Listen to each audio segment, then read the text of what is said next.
Greetings and welcome to this episode of the Heal and Restore podcast with me, Randy, and this one over here next to me, Blondie. That's my wife, Kathy. Yep, here I am. I'm still here.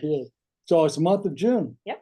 Father's Day month, right? And Yeah. so like we said, we dedicated this entire month to fathers, Yep. right? And today is the last Monday of the month. So I think we saved the best for last. I do too. Right. I mean, Albert's been with us a couple other times. Welcome back, Albert. And he's always, he's one of those men that's real and raw when he talks, and he doesn't hide his emotions. So men, pay attention to this. It's going to be a really good one. And today we're going to be talking about proud dad from graduation to duty. From graduation to duty. Yeah, so it's going to be good. It's going to be a good one. Yeah. So before we jump in and get Albert on here, I do want to just push out promo our recent book that just was released about a week ago, I guess.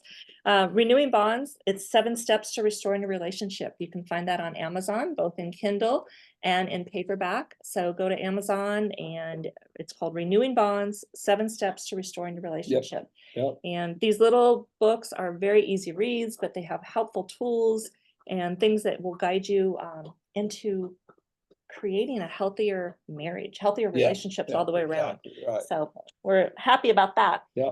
But I am more happy to have Albert back with us today. So Albert, welcome back. And when we get started here, you know, Randy mentioned this is a proud dad moment from graduation to duty. Before you get into the graduation to duty scenario of this, tell us a little bit about you, your family, the family dynamics. Let's connect with our listening audience so they know who they're hearing from.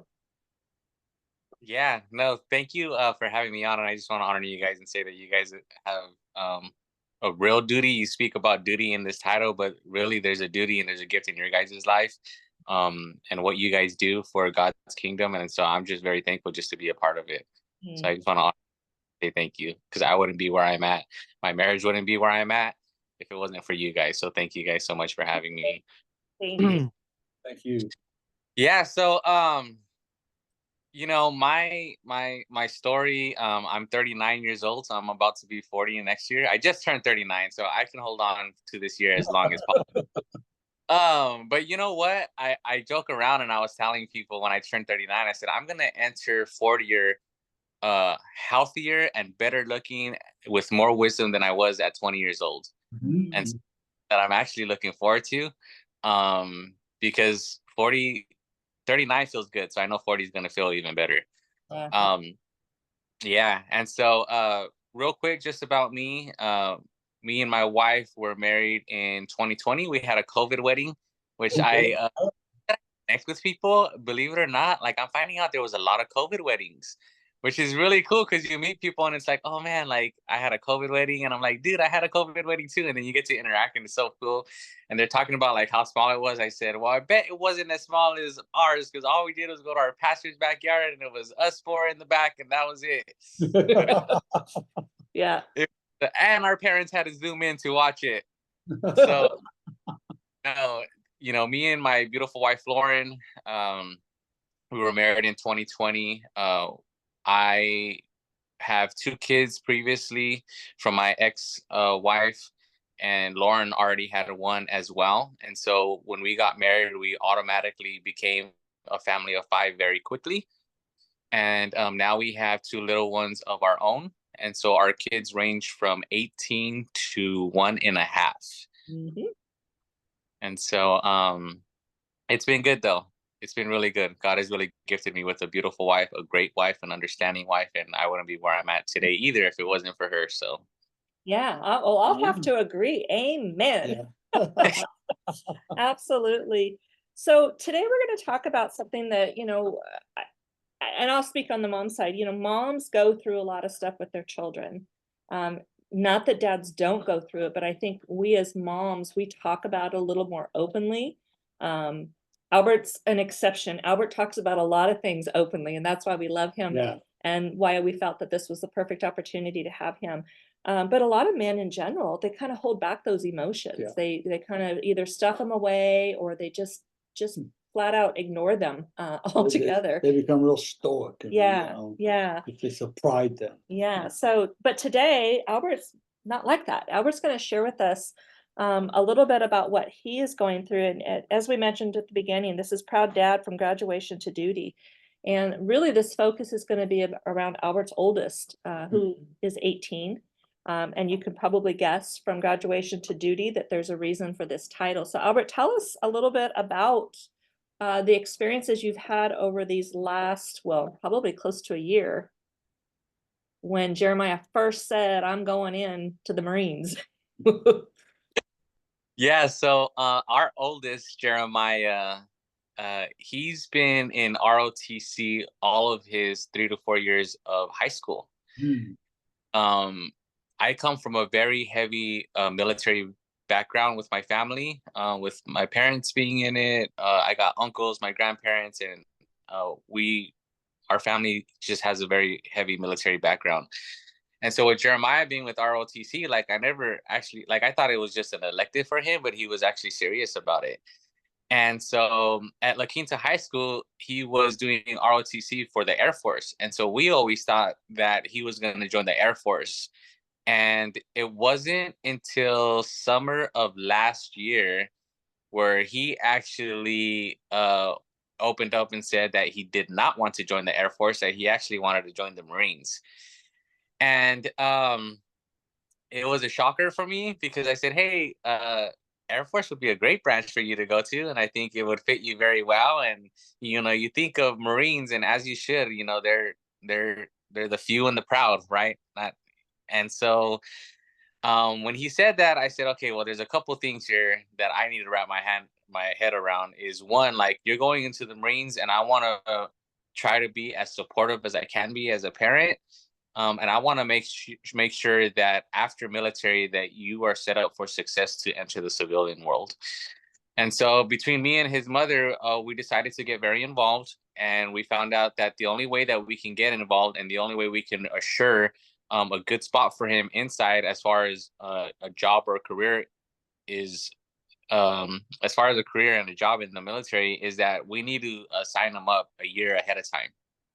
And so last summer, he joined the delayed entry program. They pulled him in. And so what they call that is a pulley, and you're in training for a year. And so it basically trains you. They do some PT sessions, so running, physical training, all of that stuff. And he scored really high on his test, which was really good. And so he had a lot of opportunities in there. And so one thing that we didn't want was for him to join the Marines and go straight into combat. And so with him testing high, we were able to get him into a better career job in there that would help him to be successful in the civilian world. And so I've been preparing myself this whole year, or at least I thought I was, and to try to make the hit easier. And I can tell you, he graduated from high school and 4 days later went into the Marines. And it was a joy, but it was also like my heart was like ripped from my chest when he left and we had to leave and come back to Texas because my kids are in California. And so as a dad, not just as a dad, but as Albert, because I come, or my family, my two older boys come from a divorced home, like I've always felt that I don't already have enough time with them. And so the enemy would play with my mind a lot and tell me lies that sometimes I would believe. Like, hey, like, you are not a full-time dad. You don't have the loudest voice in your kid's life. You don't have any influence over them. Like, you only see them on the weekends. And so battling all those years of trying to be that in their lives, I'm really not going to find out what that is and what foundation they have until they're actually out in the real world. And so I'm still in transition of that, but I know that God's kind of gonna bring everything around together, right? Mm-hmm. Absolutely. That's awesome. And the thing that's about all that is that we do have, even though we're divorced, we do have a really loud voice in our children's life, because we might not be there every day where they can talk to us, but they see our actions. And that's probably the best teacher that we can have as parents, is that you know, when we do see them, that our words are matching our actions. And I know that the one thing about Albert, his integrity is in line with his words and his actions. And so we do have a bigger say in our children's life, I think, a lot of times than we believe we do. Yeah. So, and that again comes from actions, right? No, that's really good. And I know Kathy and I know how much you love your kids and what you've been through with your kids, and you've just been steadfast and you've always believed in them. And that's the huge part, is believing in your children. Well, and we had a little conversation even before we started recording that was a true example of that. And it just made my heart feel good because I know that's where your heart is and what you want for your kids. So it was awesome. So, you know, you've shared a little bit about the family dynamics and the fact that you have this military family. I think it's fair to say that even though you have all that, there's not a whole lot to prepare you for it when it's really downright going to happen. I mean, so what did you do? What were some of the things that helped you in this last year? Because like you say, you've had this last year in preparation. What were some of those things that you did do that you maybe did differently in previous years? Yeah. So is I not that I haven't always been there for them and try to reach out as much as possible, but I think I would say that I'm more dedicated to doing that. Not that I wasn't before, but a lot of FaceTime. Like I'm preparing myself, like making sure that at the end of the day, like I've had 17 years with you. This is your last year, and I'm trying to prepare you for what the real world is. And what a man kind of looks like. And I can say all that I want, but ultimately my actions is what's going to be leading them. Yeah. And so, you know, it's been rough. I will say that a lot of this is really being open with my now wife Lauren and also my ex-wife as well. The co-parenting has gotten a lot stronger, and I'm thankful that I have a wife that allows me to do that, and we're able to do it all together.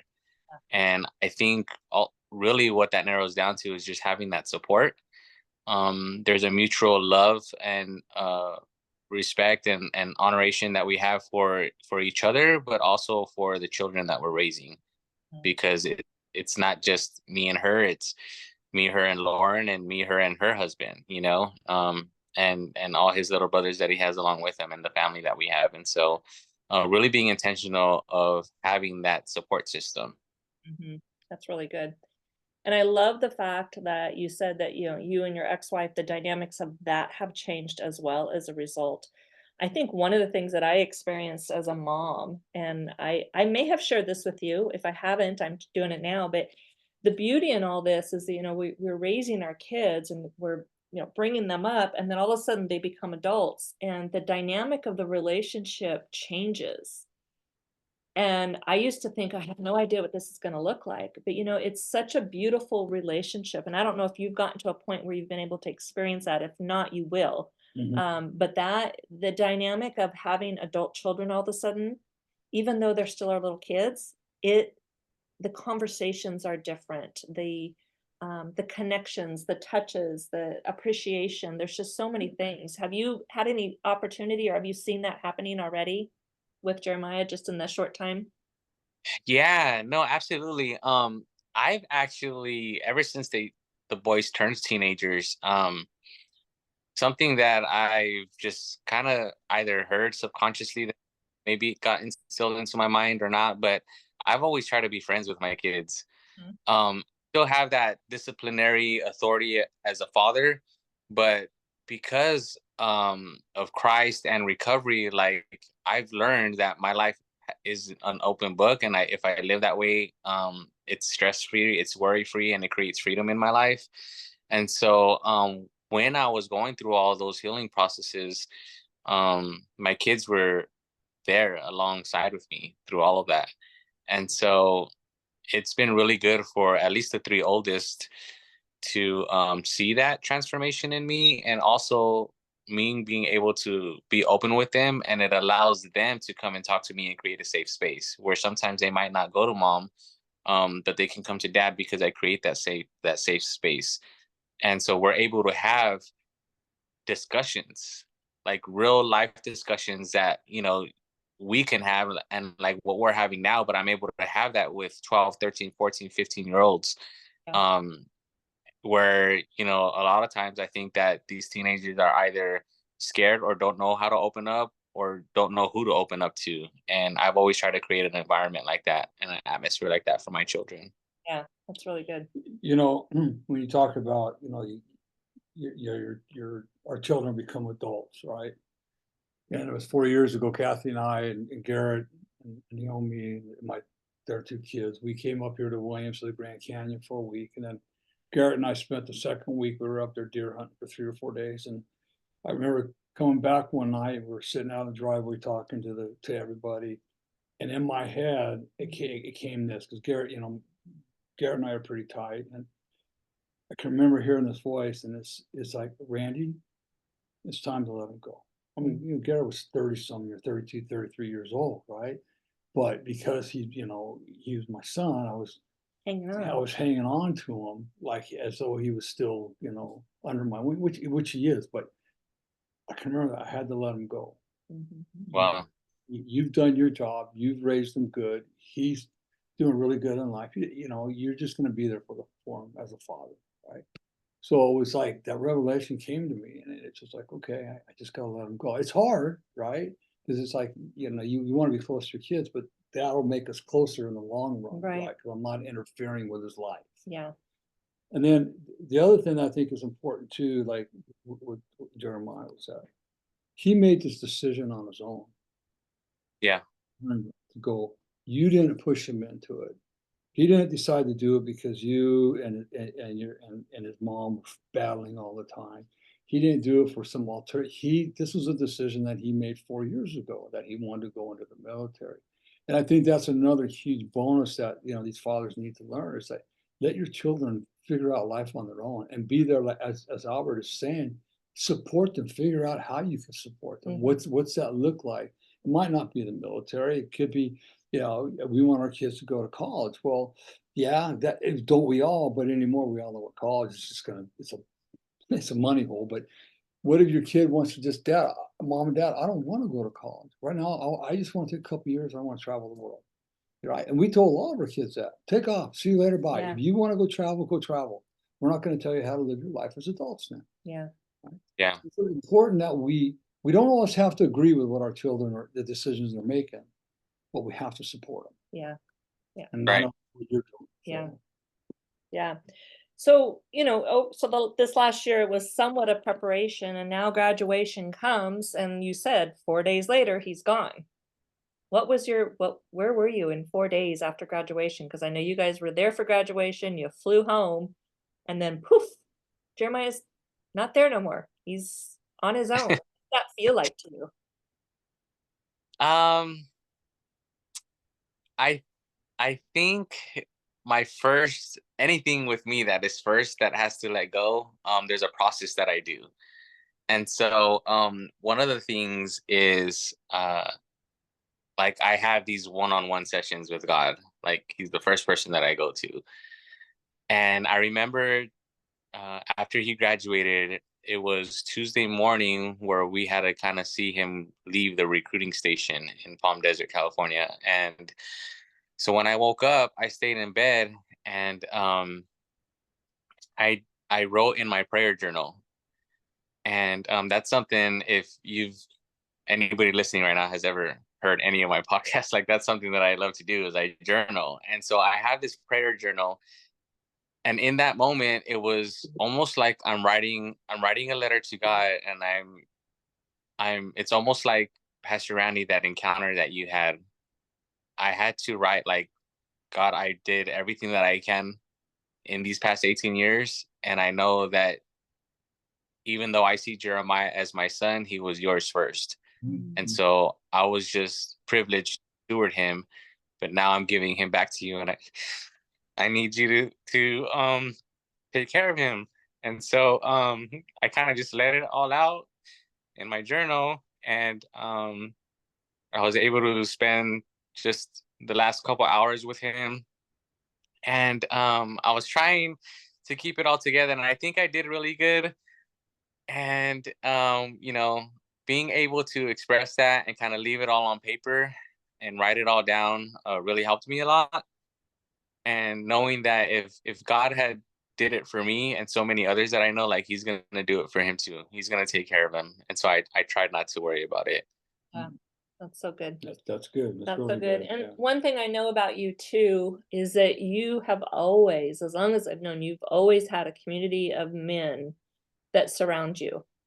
How and what and you know, I mean, there's a lot of people that have kids in the military, but not everybody understands it until you're walking in it. So, how were those people? How important were those people in your life at that time, or even still today? I mean, you always have a community. You're like the Mhm. Pied Piper. You got all the kids walking behind you. Those are all your community.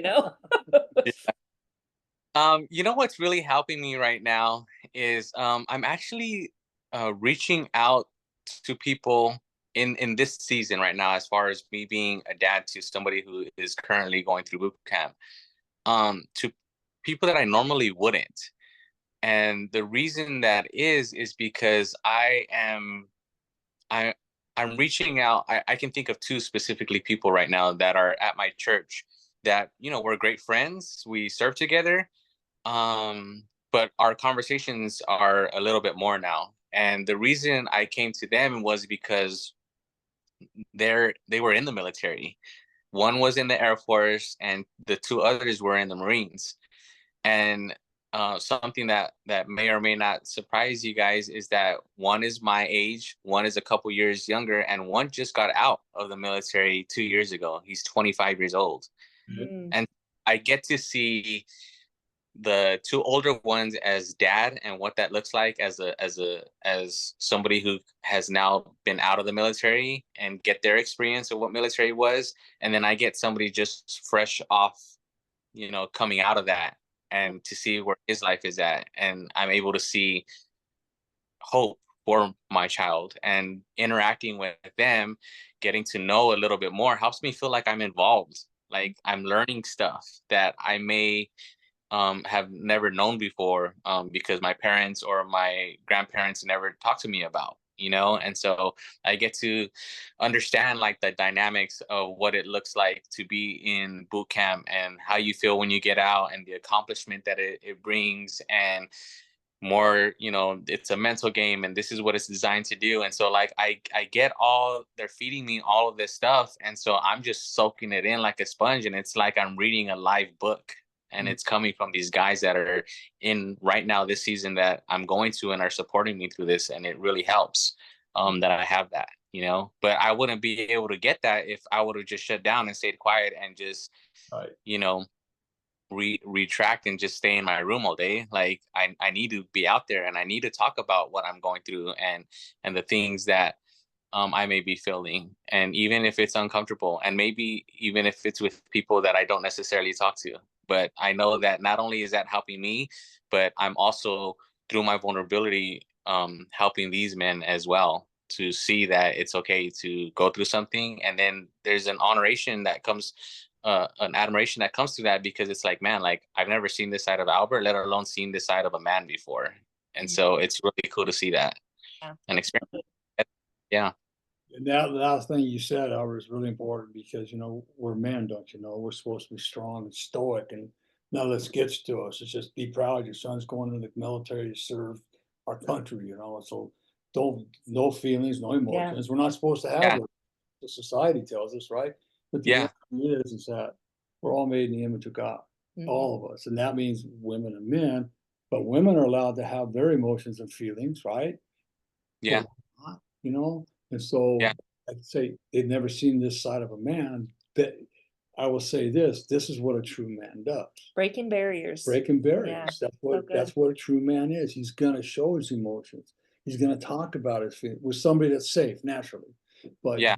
this is what I hope these men hear this, is that you don't have to be stoic. You don't have to be all get your pride all puffed up. You can talk about your feelings and emotions. Mhm, It's actually very healthy for you to do that with the right people. yeah, Yeah. that's And you know what? If I can say this, that's really key. What you just said, doing it with the right people. Yeah, mhm, yeah. I'll share just a really quick story. Is It was earlier this week. I was kind of going through some stuff and I wanted to call my dad.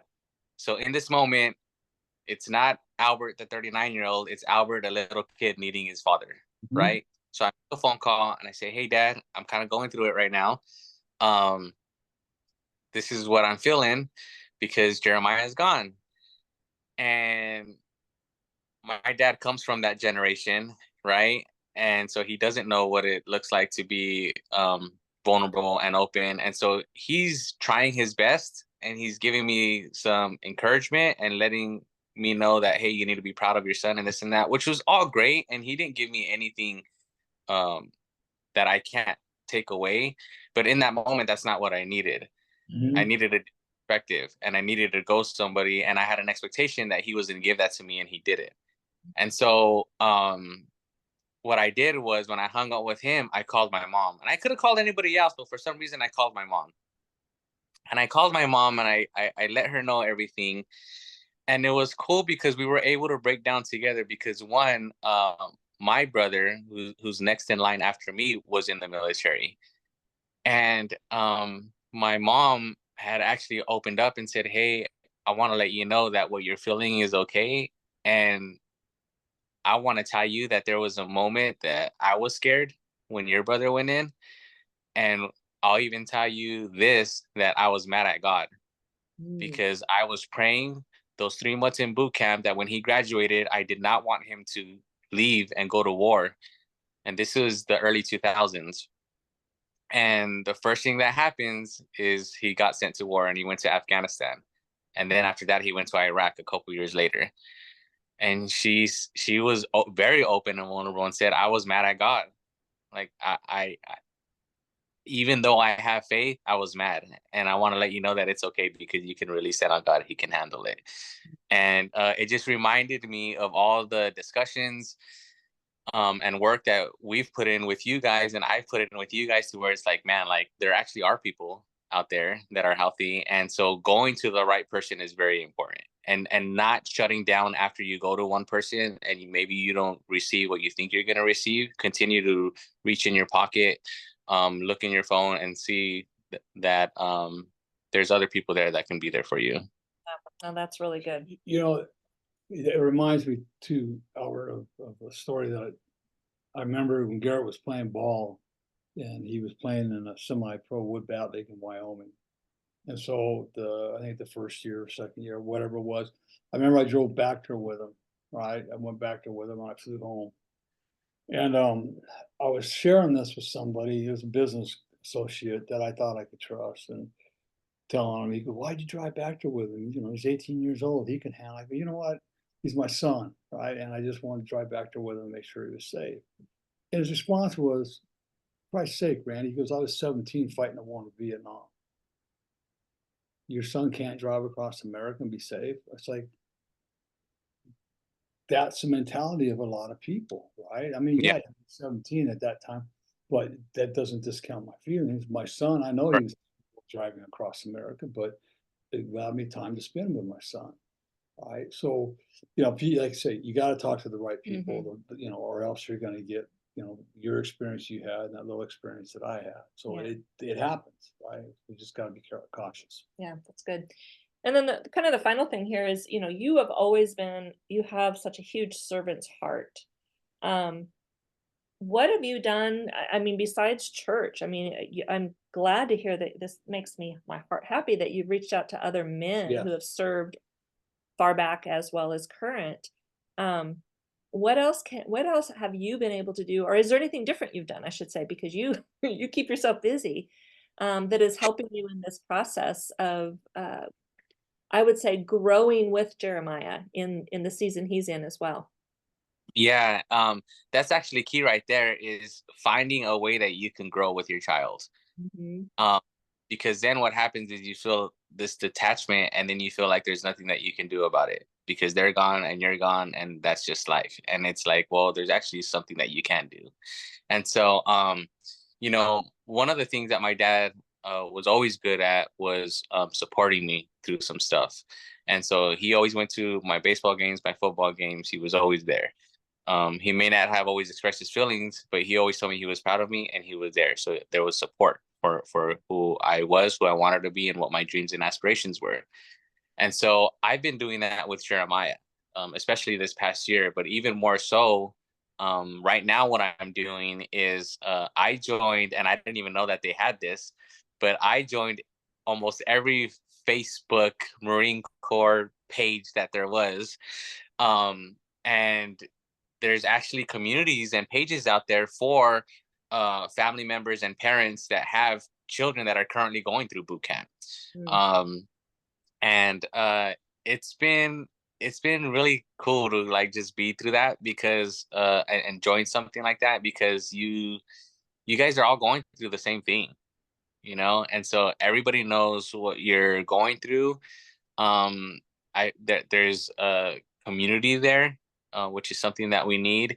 And not only that, like, they have live updates, like, hey, today is Tuesday, they are doing Marine Corps martial arts training right now, and then tomorrow they're gonna learn about the history of the Marine Corps, and like, just to know and be involved. And then what I did was, I found this, what they call a Marine Corps matrix training poster, and it basically lays out the 13 weeks that they have in boot camp and what they're doing on a day-to-day basis, Monday through Sunday. And so I printed that thing out in a 11 by 17 poster size and posted it to the back of my wall where my desk is at work. And so every morning when I come to the office, like, I look at it and I say, okay, this is the day that he has. I'm praying for his day. And it helps me feel like I'm there with him. And I know that I'm not, but in spirit, in mind, in thought, and in prayer, I'm there. And it makes me feel good. It makes me feel like I know that I can't be there physically for him, but I can be there spiritually, and I'm praying on his behalf, and I'm praying for his safety, and I'm praying that God is with him, and that he's being strong and courageous, and he's gonna get through it, and it helps me. It helps me every single.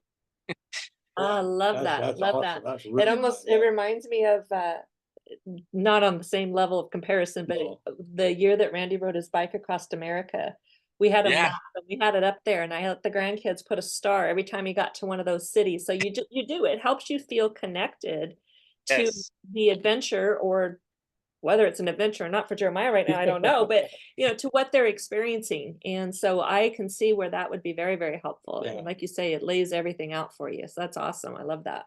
Yeah, and I'm looking at like all these things, right? Like, I'm like on these Marine Corps websites and gift shots, and I'm like, okay, like, I'm gonna buy a T-shirt, like, proud dad of a Marine, or my son is in the Marines. And then you just see all these little things like, don't mess with me, my son's a Marine, and or even for the little ones, like, my brother's a Marine. Like, it's just so cool, because it makes me forget in that moment that he's actually going through what I would say in hell, in quotations, but because he volunteered for this. This is what he wants. This is his dream. Like, it's gonna be it makes me change my perspective and know that there's gonna be a reward in the end of this. And he's gonna be so happy, and the smile and the accomplishment that he's gonna have, that's gonna bring joy to my heart. And it's just gonna be full circle, and it's gonna be great for the both of us and all of our families. Well, I'm going to add that he's going to look pretty dang handsome in that uniform too. He's a Yeah. good looking kid, so it's going to be an awesome experience. So, in kind of wrapping this up and closing down, what would be one or two things that you might want to share with dads that either maybe are a little behind you, or maybe in the same position with you, or maybe even those dads that have, just are unsure for their kids when they get to that 18 of what they're going to do in life? Yeah.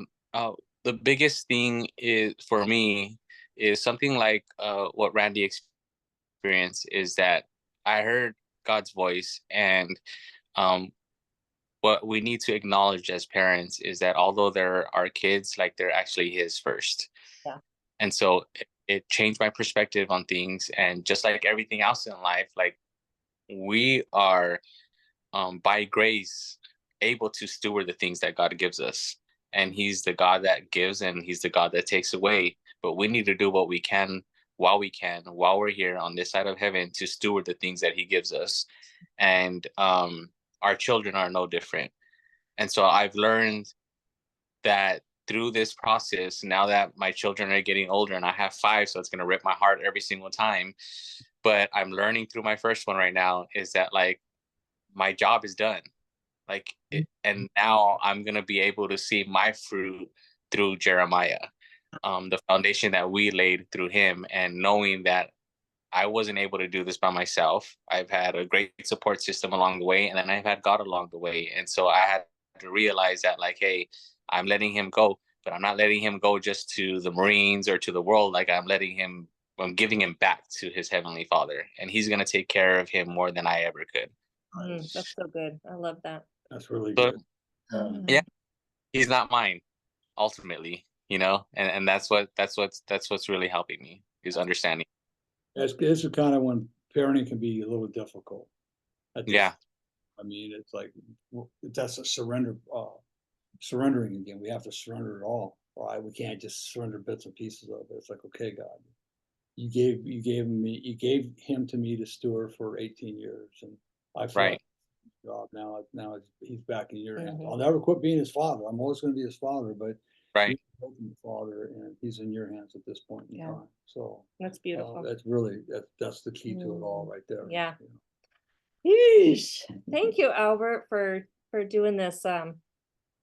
Every time we get together, I always see more insight in you, and I love that about you. So thank you for your willingness, your heart, your vulnerability, and even the tears, because the tears are what we need to hear, or what I need to hear sometimes. It's what men need to hear. Yeah, they need to hear it, and they need to see it. Yeah, so it's okay to cry. Yep. Okay to show your emotions. There's absolutely nothing wrong with it. Yeah. I've always said, only a weak man hides his weaknesses. It takes a truly strong and courageous man to talk about their difficulties and their weaknesses. Right. Thank you for that. Thank you. Yep. Thank you. So, well, that was good, right? This whole month has been good. Yeah, I'm loving it. It's been a really good month of everything. So, remember this: if nobody tells you they love you today, Randy does. Kathy does. More importantly, Albert does. And even more important than that, God does. Yep. Be blessed, everybody. Have a great week. We'll see you on the next episode. Yeah.